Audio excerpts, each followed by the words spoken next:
सभी को नमस्कार। करियर फर्स्ट चैनल पर आप सबका स्वागत है। आज का डिक्टेशन लिखने के लिए तैयार रहें। Ready, start.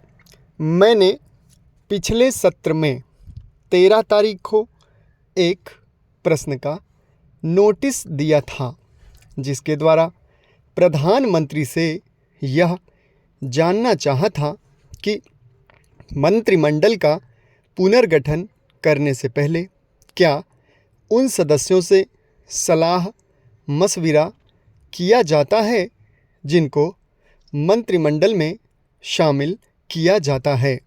किंतु मुझे संसदीय कार्यालय से यह उत्तर मिला कि यह प्रधानमंत्री का विशेषाधिकार है और इस संबंध में प्रश्न नहीं पूछा जा सकता।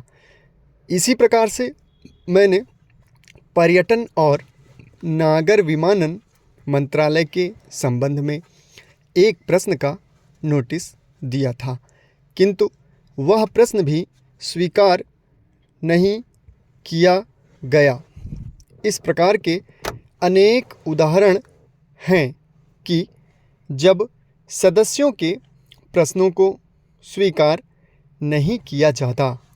संसदीय कार्य विभाग द्वारा यह स्पष्टीकरण दिया गया है कि प्रश्नों को स्वीकार या अस्वीकार करना लोकसभा सचिवालय का काम होता है। इसमें संबद्ध मंत्रालय या विभाग कुछ नहीं करता। यदि लोकसभा या राज्यसभा सचिवालय किसी प्रश्न को अस्वीकार कर दे तो उसमें कोई गलत बात नहीं है।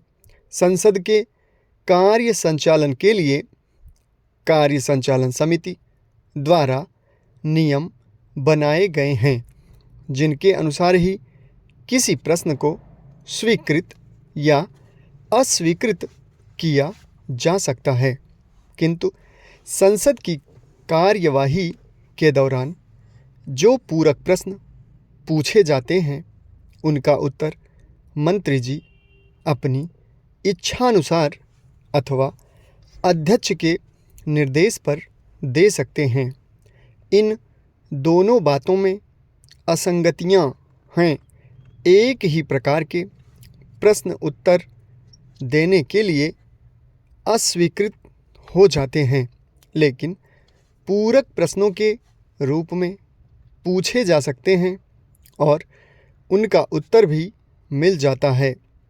मेरा निवेदन है कि प्रधानमंत्री महोदया संबद्ध मंत्रालयों को इस बारे में निर्देश दें और नियम स्पष्ट रूप से बनाएं।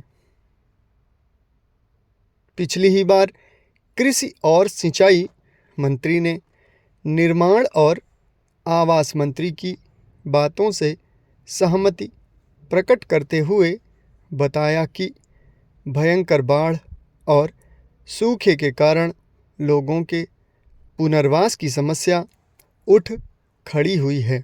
वित्त मंत्री, स्वास्थ्य और परिवार कल्याण मंत्री, रेल मंत्री, गृह राज्य मंत्री और नागरिक पूर्ति मंत्री बाढ़ग्रस्त इलाकों का सर्वेक्षण करने के लिए गए थे। उन्होंने उप प्रधानमंत्री को सारी स्थिति से अवगत कराया। रक्षा मंत्रालय में उप मंत्री भी प्रभावित क्षेत्रों का दौरा करने के बाद तुरंत राहत कार्यों को किए जाने के लिए जोर दे रहे थे।